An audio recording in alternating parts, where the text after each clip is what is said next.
मित्रांनो, मागच्या लेक्चरमध्ये आपण थायरॉइड ग्लँडचा अगदी डिटेलमध्ये अभ्यास केलेला आहे. थायरॉइड ग्लँड,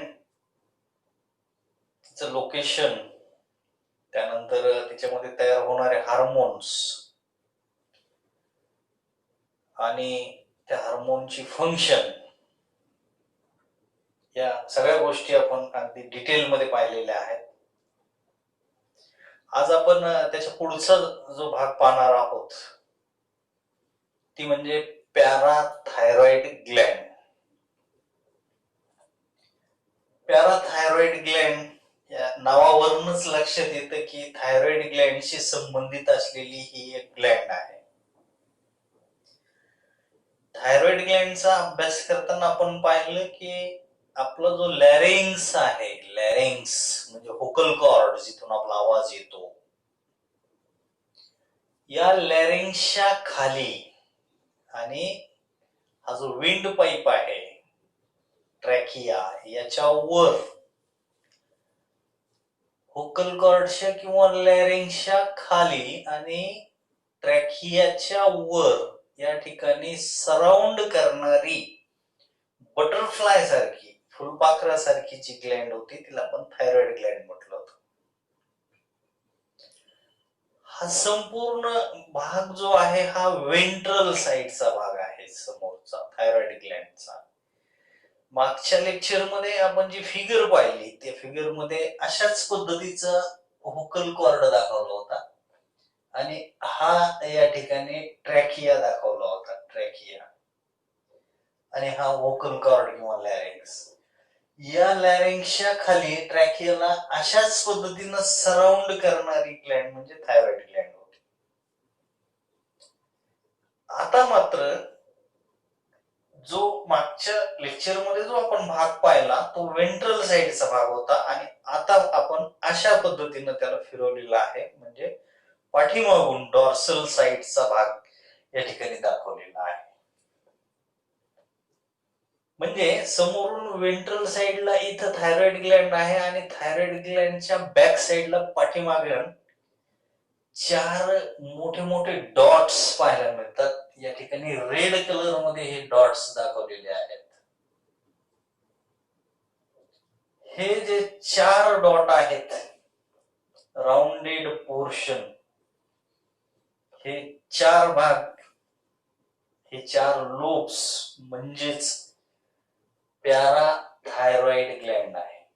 पॅराथायरॉइड ग्लँड बॅक साइडला आहे, कोणाच्या? थायरॉइड ग्लँडच्या बॅक साइडला. A pair in each lobe. You have studied thyroid gland is made up of two lobes, and these two lobes are connected with each other by a transverse band-like structure. It is called isthmus. You have studied in last lecture. Now here only remember that thyroid gland is made up of two lobes and each lobe has a pair. Which pair? That is parathyroid gland. That means in this lobe it shows two lobes of parathyroid gland, and in this lobe of thyroid gland it again shows a pair of lobe, that is parathyroid gland. Parathyroid hormone, in short form, here written PTH, parathyroid hormone. Its function is to increase level of calcium in the blood. Its function is to increase the level of calcium in the blood. Blood मध्ये कॅल्शियमची level वाढवणे हे function आहे पॅराथायरॉइड हार्मोनचं. पॅराथायरॉइड Gland मध्ये जे hormone तयार होतं, पॅराथायरॉइड hormone, त्याला विशिष्ट असं नाव नाहीये, त्या हार्मोनचं नावच आहे पॅराथायरॉइड हार्मोन. आणि हे हार्मोन ब्लड मध्ये कॅल्शियमची लेवल वाढवण्याचं काम करतं. कशी वाढवतं, तर ते काय करतं, stimulate renal tubule to reabsorb calcium. Renal tubule, किडनीमध्ये जे नेफ्रॉन आहेत त्या नेफ्रॉनच्या रिनल ट्युब्यूलला स्टिम्युलेट करतं. कशासाठी, तर कॅल्शियम जो आहे युरिन मधून जो बाहेर जाणार आहे त्या युरिन मधला कॅल्शियम या रिनल ट्युब्यूलला ऍब्झॉर्ब करायला लावतो. हे एक झालं. दुसरं, increase absorption of calcium from digested food. जे फूड डायजेस्टेड झालेलं आहे त्या डायजेस्टेड फूड मधला कॅल्शियम सुद्धा ब्लड मध्ये ऍब्झॉर्ब करण्याचं काम हे पॅराथायरॉइड हार्मोन करत. एकीकडे रिनल ट्युब्यूलला स्टिम्युलेट करतं टू रिॲब्झॉर्ब कॅल्शियम, आणि दुसरीकडे from the digested food calcium is absorbed with the help of parathyroid hormone.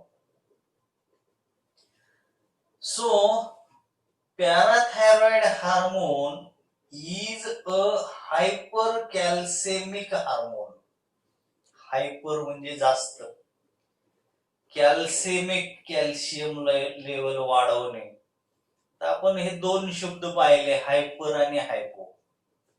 Hyper म्हणजे आवश्यकतेपेक्षा जास्त होणे आणि हायपो म्हणजे आवश्यकतेपेक्षा कमी होणे.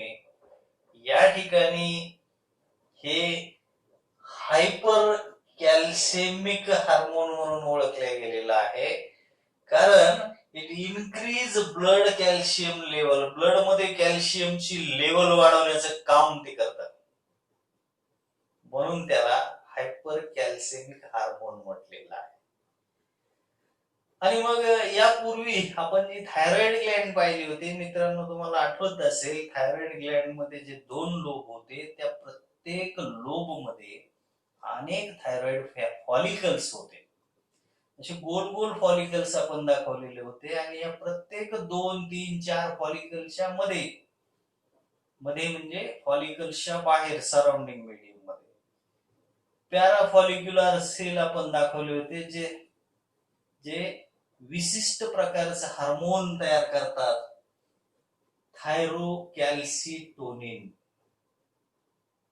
म्हणजे एकीकडे थायरॉइड ग्लॅन्ड मध्ये तयार होणार थायरोकॅल्सिटोनिन हार्मोन हे ब्लड मध्ये कॅल्शियमची लेवल रेग्युलेट करतं.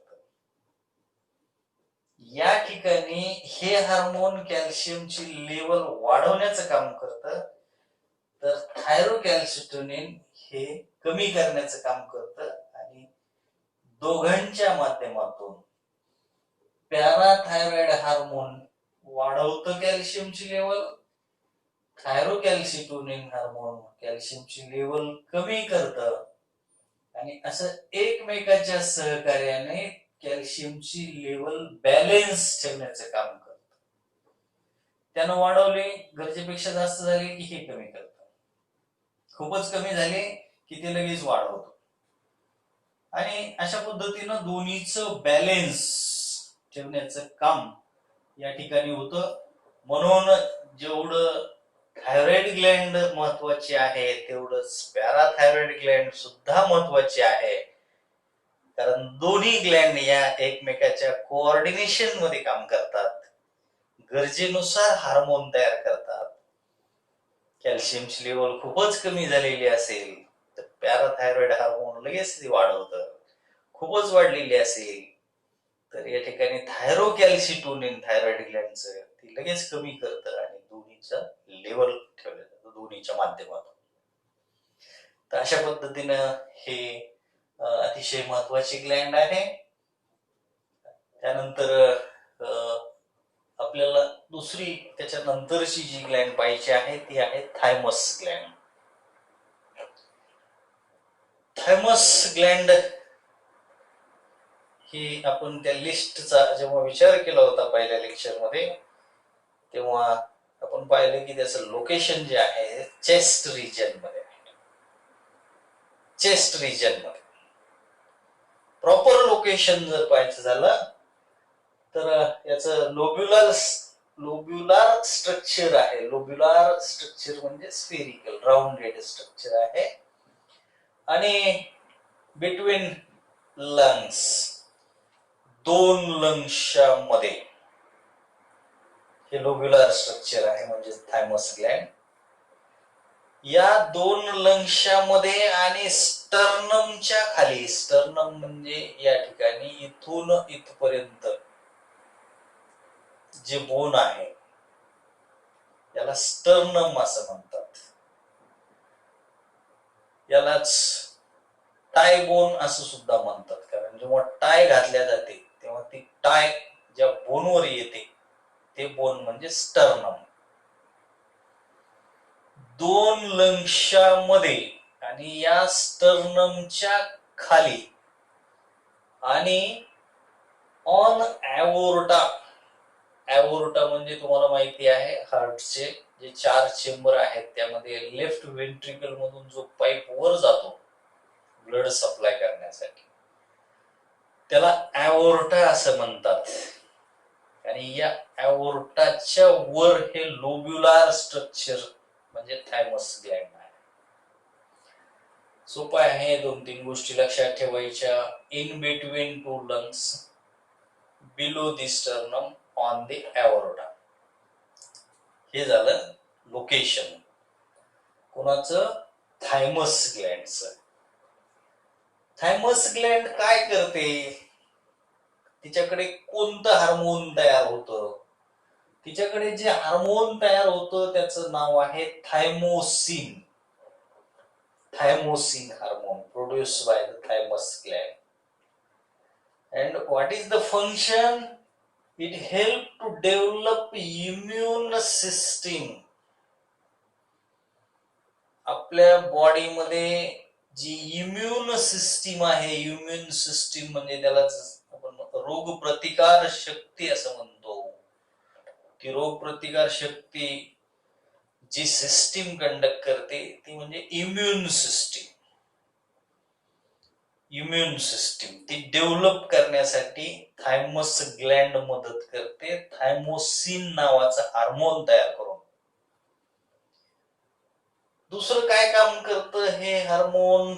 Differentiate T lymphocyte. T lymphocyte मित्रांनो, ब्लडचा अभ्यास आपण केलेला आहे. ब्लड मध्ये आरबीसी, डब्ल्यूबीसी आणि प्लेटलेट्स हे 3 प्रकारचे सेल आणि प्लाझ्मा असतो. तर या 3 प्रकारच्या सेल पैकी आरबीसी, डब्ल्यूबीसी आणि प्लेटलेट या तिन्ही पैकी जे डब्ल्यूबीसी ज्या आहेत त्या डब्ल्यूबीसी मध्ये आपण 5 प्रकारचे सेल पाहिले होते. ग्रॅन्युलोसाइट आणि अग्रॅन्युलोसाइट. ग्रॅन्युलोसाइट मध्ये इओसिनोफिल, बेसोफिल आणि न्यूट्रोफिल. अग्रॅन्युलोसाइट मध्ये आपण लिम्फोसाइट आणि मोनोसाइट असे 2 प्रकारचे सेल पाहिले. इथपर्यंतच आपण पाहिलं. पण इम्युन सिस्टीम मध्ये जे लिम्फोसाइट्स आहेत त्याच्यामध्ये टी लिम्फोसाइट, बी लिम्फोसाइट असे लिम्फोसाइटचे जे प्रकार आहेत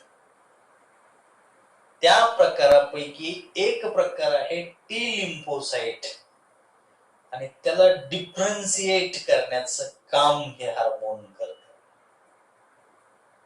म्हणजे इम्युन सिस्टीम डेव्हलप करतं ते कोणत्या माध्यमातून? तर टी लिम्फोसाइटला डिफरन्शिएट करतं. आणि दुसरं म्हणजे अँटीबॉडीच्या प्रोडक्शनसाठी मदत करतं. अँटीबॉडीज आपल्याला माहिती आहे एखादा आजार होतो म्हणजे फॉरेन सेल आपल्या बॉडीमध्ये येतात. जे फॉरेन सेल आपल्या बॉडीमध्ये येतात त्याला आपण अँटीजन असं म्हणतो. आणि असे आजार पसरवणारे जर्म्स किंवा पॅरासाइट्स म्हणजेच अँटीजन्स जेव्हा बॉडीमध्ये येतात तेव्हा आपल्या बॉडीमध्ये असलेले हे टी लिम्फोसाइट किंवा WBC त्यांना मारण्यासाठी जे तयार करतात त्याला अँटीबॉडीज असं म्हणतात. अगदी सोप्या भाषेमध्ये फॉरेन सेल आपल्या बॉडीत येतात म्हणजे अँटीजन येतात आणि ते आपल्याकडे आजार घेऊन येतात, म्हणून त्यांना मारण्यासाठी आपल्या ब्लड मध्ये जे तयार होतं त्याला म्हणायचं अँटीबॉडीज. आणि म्हाताऱ्या माणसांचा, ओल्ड पर्सनचा जर विचार केला तर म्हाताऱ्या माणसांमध्ये, ओल्ड एज मध्ये ही थायमस ग्लँड हळूहळू डिजनरेट होते. म्हणजे यंग कंडिशन मध्ये किंवा चिल्ड्रन मध्ये ज्या पद्धतीने ती स्ट्रॉंग आहे ते हळूहळू हळूहळू हळूहळू तिची साईज लहान होत जाते थायमस ग्लँडची, डिजनरेट होते.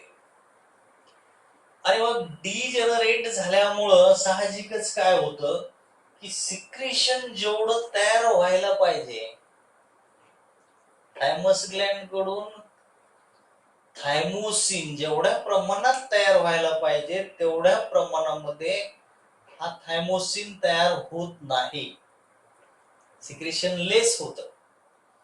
आणि म्हणून साहजिकच म्हाताऱ्या माणसांमध्ये, ओल्ड पर्सन मध्ये या ठिकाणी जी इम्युनिटी आहे, रोग प्रतिकार शक्ती जी आहे ती अर्थातच कमी होत जाते. म्हणजे त्या म्हाताऱ्या माणसांमध्ये इम्युनिटी वीक होते, रोग प्रतिकार शक्ती कमी होते.